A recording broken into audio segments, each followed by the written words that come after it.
We are heading west in our great hillfort journey. Last time we were in Somerset, and it's many hillforts that are surprisingly impressive, considering I rarely hear them talked about anywhere near as much as others of lesser size.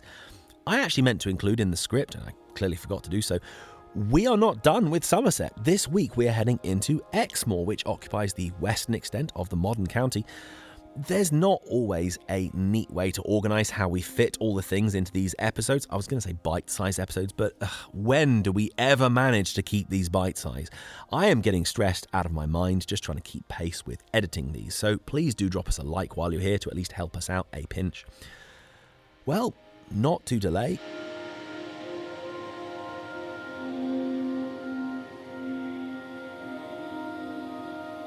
Coming from the area of Somerset, which is famous for having a very low-lying coastline to such an extent that much of the Somerset levels would have been partly or fully submerged for much of the year in ancient times, we then get to Exmoor, which by contrast to the lands around is very high. Our Exmoor trip from the summer before last will get an episode before too long, but wow, those roads, they pitch up more steeply than a graph of UK inflation in 2025, and always nice to put in topical jokes that age really poorly. So yes, it's among the other moors in the West Country, such as Dartmoor, Bodmin Moor, and others, which we will of course get to, unusually raised areas that become somewhat unique biomes and something of a different climate to the land around them. Well, beginning at the northern coast in the east of Exmoor, above the very picturesque town of Dumpdon, there's a fantastic pair of sights. Climbing up the slope through what is now a woodland, you reach Bat's Castle. This is impressive stuff. It's another with stone ramparts. They're still standing to a great height, and the views to the coast are spectacular. It's very clear why this spot would have been chosen. There's a pretty prominent gateway to the east, but the path through it appears to just be a more modern cut through. There was apparently a chance find of 8 silver coins. Now, look, everywhere I look, there's these dates quoted from 102 BC to 350 AD. I really have my doubts that that's correct, but there's so many places who seem to have just pulled those dates from, well, each other, or maybe the wiki, or both. I can't find an actual trustworthy source on these, so maybe it is correct, but silver coin in this area in 102 BC, like, who's minting that? Bearing in mind, the Durotriges are the only ones we know about minting coins this far west. Probably not that early, and look, beyond that, nope, not that far west. There's no coins being struck in this area. And then combined with coins into the later Roman era, look, I'm happy to be wrong on this one. I just feel like one of those details must be off. Maybe it was 102 AD and someone just typed that wrong and it's been repeated. I don't know. I'm not going to spend any more time trying to track this down. If you do have a reputable source on these silver coins or more details, you know where the comment section is. And then a very short distance away on an adjoining hilltop, this is Black Ball Camp. Now, to get the obvious out of the way, this is only 500 metres away. It's far too close to be some sort of completely separate enterprise from Bat's Castle. It must be some sort of annex, possibly a cattle enclosure. I mean, that said, Hillfort Atlas did mention signs of a possible hut circle in the southwest, but hard to tell from just the surface survey. It definitely has impressive ramparts for a secondary site. Unfortunately, minimal investigation and no dating evidence. But yeah, a strong start for Exmoor with this pair of really nicely defined sites. If we head a short way south, and actually this one has really been giving me the runaround. I'd seen it labelled on maps as Bury Castle, but goodness knows we have as many of those on maps today as we have pubs called the Royal Oak. And it's really not helped that there's another Bury Castle near Selworthy, not at all far to the north. Where we're interested, we're just by the village of Dulverton. It certainly doesn't appear to be any access to this site. Normally, if I'm looking at a place and I can't find anything listed, I just assume I've got it wrong. So I was convinced that this Beacon Hill in Hampshire was a hill fort. It sure looked like it from above, but on further investigation, it's pretty much just a barrow cemetery. However, after my searches kept sending me down dead ends, I think we've cracked it. So this diagram from 1911 shows it quite clearly, and once you see it, it becomes somewhat more obvious. Yes, Historic England has a rather brief listing on this, but describing it as a univalent hill fort that was later turned into a motte. And yeah, if you've been noticing, this kind of keeps happening. The Norman's gonna Norman. So the motte isn't really clear from these shots, as it's a bit more under the trees, but well, yeah, since we couldn't access the site to see it a bit closer, I think I could be forgiven for not clocking that.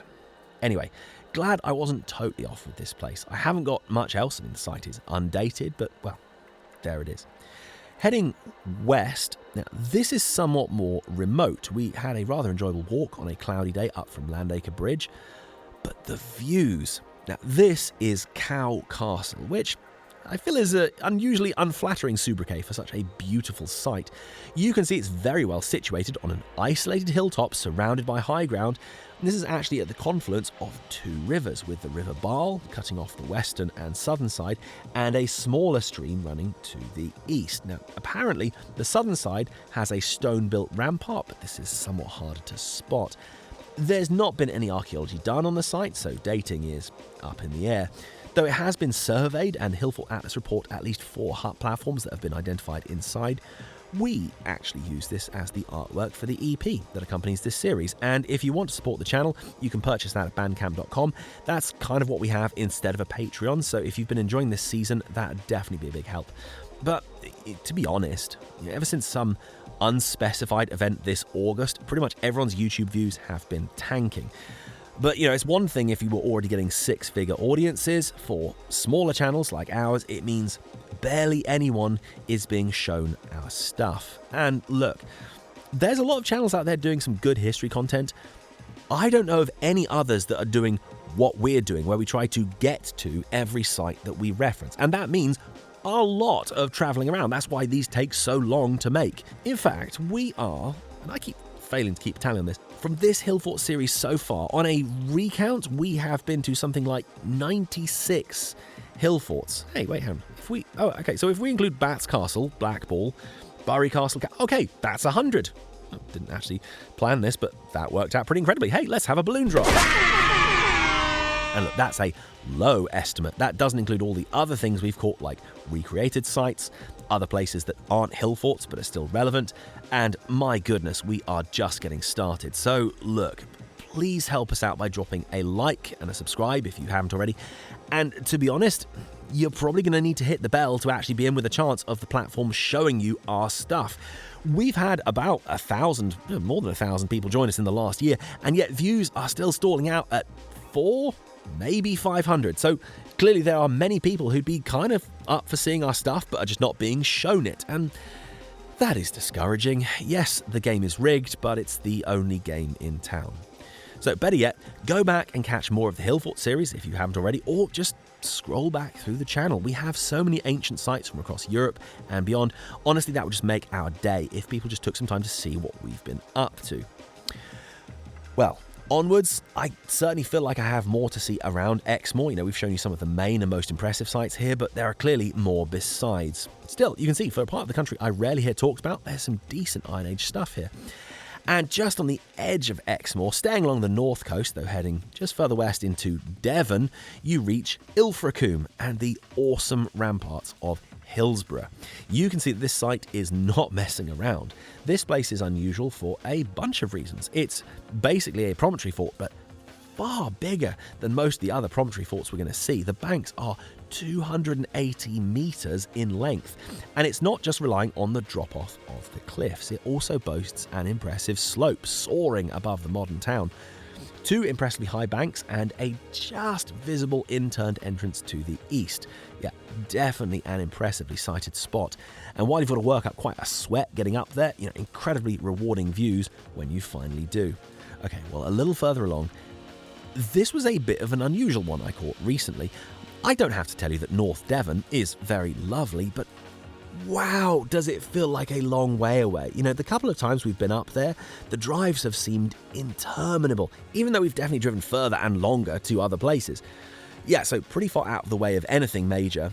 Bury Castle, and this would be hidden by woodland, but a storm brought a lot of trees down, and so in 2015 the site was partially cleared, so now you can see the ramparts moderately clearly. They did suffer some damage with the trees falling, but you can make out this roughly rectangular enclosure, and it's got some friends, which is nice.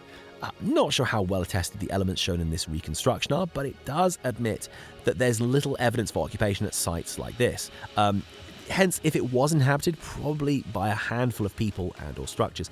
It's currently undated, but it's well worth a visit, with good parking, a short walk through the woods, great views, and yeah, here's hoping that maybe through the friends, we might actually get a dig happening there. That would be great. Well, next, this was the place that really convinced me I needed to head back this way. This platform is policed by bots whose speech detection systems and understanding of context is woefully inadequate. So, not to expose us to the risk of being accused of a hate crime by an overzealous bot, we're calling this Clovelly Dykes, though also taking care to pronounce that D to avoid falling off the horse the other way. Yes, look, it's kind of stupid, but it's not really worth the risk using the entirely correct term for the site, so don't at me. I hear different things on access. It certainly doesn't appear to be accessible, which, considering just how remarkable this place is, and it's on the Heritage at Risk list.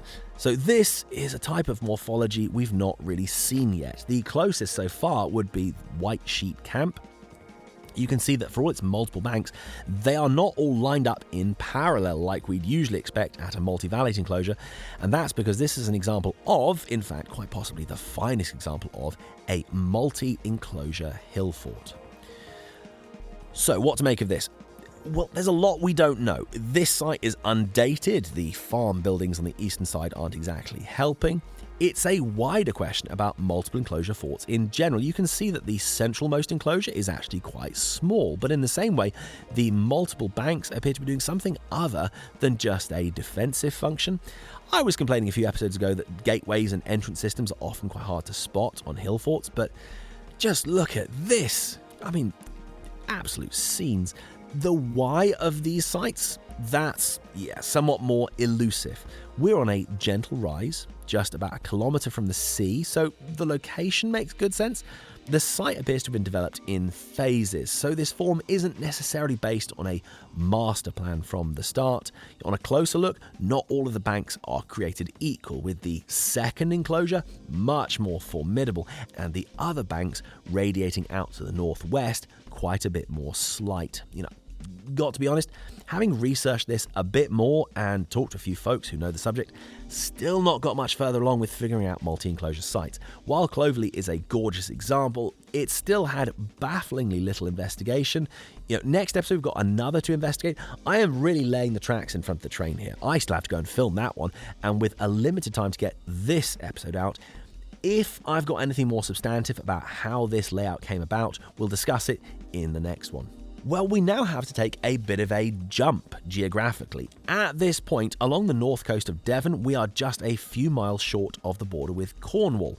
While, of course, that is coming soon, we have a lot more to cover in Devon, including the situation around Dartmoor, which is going to need some more explaining. However, before all of that, we actually need to loop back to East Devon and the Dorset border, as there's a few great spots that we need to catch over there. Now, this part of Devon is pretty special. I feel like I've seen this quite often, as anytime I need to head further west, I'm on the A35 going through Honiton. Of course, downside, I'm driving most of these now, and there's surprisingly few good places to stop along this stretch, so it's harder to get good footage. However, on an absolutely glorious autumn day a couple of years back, we had a little explore of the landscape around here, beginning at Dumpdon Hillfort. I mean, again, with the less than flattering names, but this is a beauty. And it really is a pivot point in the landscape. You can see it looming above Honiton as you approach from the south. And as we headed around, it was still there, standing out as a beacon above everything else. It's flanked by steep slopes on three sides. You can see that the banks are not insubstantial on this western side, but to the north, they are slightly further spaced apart, to the one side where the slope doesn't add any defence. The site is not the easiest to make out under the rough scrub, though what you can see here to the northeast is an interned entrance. There was a small excavation done here in 1990, but it doesn't seem to have brought up much dating evidence, so still quite a bit we don't know about this one, but a great sight to see, and we had an incredible day for it. Even in the afternoon sun, you can still see the morning's frost clinging on in the shadows. Just to talk about this area a moment, right at the beginning of the series, we were on the western edge of Dorset with sites like Pilsden Pen, Lambert's Castle, Coney's Castle, a small group of sites in a cluster. And as Martin Papworth explained, while this territory may have been later part of the Durotriges, finds are actually pretty few and far between, both at these sites and just in the archaeology of this part of Dorset in general.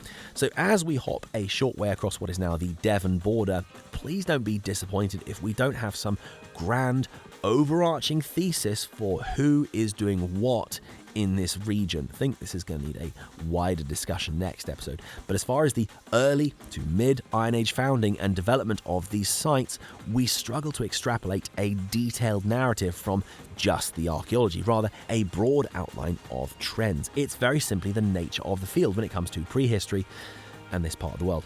That said, our next spot, Hembury, has had an unusually high amount of investigation for sites in East Devon. It had 5 seasons of excavation under Dorothy Liddell and the Devon Archaeological Exploration Society in the 1930s, and then again by Malcolm Todd in the 1980s. There were considerable Neolithic finds here, and it appears, rather like several Dorset sites like Hambledon, this began life as a causewayed enclosure. The inner rampart would go through the familiar life cycle of becoming a box rampart, then later a dump rampart. It was abandoned sometime around 100 BC, and the north of the site saw a little later use under the Roman conquest when the western gate was briefly rebuilt. There was much more Neolithic material found in the excavations than Iron Age, but what was found was pottery of the Glastonbury ware type. Now, this brings up the same sort of discussion we were having on the Durotriges, on where people face for their influence. In much of what is now Dorset, as the Middle Iron Age rolls into late, you see a big uptick in the use of Poole Harbour pottery in sites that are quite far away from the Poole Harbour area, such that this isn't just born of convenience. There's trade networks, it shows a degree of authority and even centralisation that a site in the northwest of the territory is using pottery from a long way to the southeast, than the nearer kilns for like Glastonbury, for example. Now, we're pretty confident that Hembury falls away outside of what would later be Durotrigian territory. However, I mentioned when we passed Pilsden Pen that Hembury has a strikingly similar profile in a manner that you rarely see in Hillforts. Conventions that follow from site to site are, for the most part, uncommon. Now, I would love to elaborate on the link between these two sites, but there's not many more threads we can pull at beyond their layout. The archaeology at Pilsden was somewhat unfinished, and it didn't yield a lot of material. The two sites are not direct neighbours. There are other sites, including Dumpdon, that stand between the two. So, interesting, but we're not going to lean too heavily on an interpretation that these sites are closely linked, not without better evidence at least. Then, the third place we ended up, a little further south, this is Blackberry Camp. It's an important site, and the ramparts are impressive, though the tree cover is making our aerial footage a little less useful to pass what you're seeing. The diagram shows the fort and its surprisingly elaborate gate. This was excavated between 1952 and 4 and apparently began with a gate that just had a walkway over it, and to flash up this rather wonderful reconstruction by Peter Urmston a moment, you can see that the gate was later expanded to incorporate an extra outer gate, and the spaces created either side may have been used as livestock corrals. While balancing the slightly harsh light and shadows in the shade of the oak trees on this afternoon, it was a pretty special day to be there. In fact, I think I'm just going to let more of this footage play. We've got time.